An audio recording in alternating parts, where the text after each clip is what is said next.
Kanchan Raj Muzaffarpur happy new year happy new year happy new year बोल के गई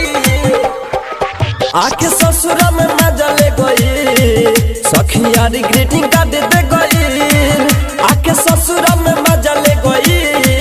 सखिया रे ग्रीटिंग कार्ड दे गई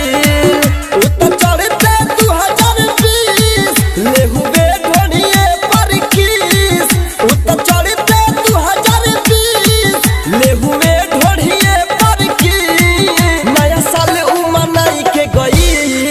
सखिया रे ग्रीटिंग कार्ड दे गई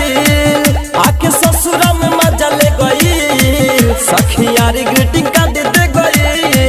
happy new year happy new year आके ससुरा में मजा ले गई कंचन राज मुजफ्फरपुर सखिया रे ग्रीटिंग कार्ड दे गई खोलनी पीछे के दरवाजा तो धीरे से आके घर में समाइल लगे गईनी जब धैलस पाजा तो सजीवा डराइल तो सजीवा डराइल खोलनी पीछे के दरवाजा तो धीरे से आके घर में समाइल लगे जब गईनी धैलस पाजा तो सजीवा डराइल पलंग पर पटकते हुए दांत गल दुनु काटले हुए पलंग पर पटकते हुए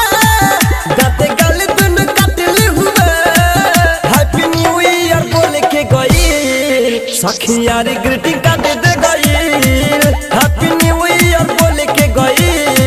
सखिया रे ग्रीटिंग कार्ड दे गई happy new year happy new year सखिया रे ग्रीटिंग कार्ड दे गई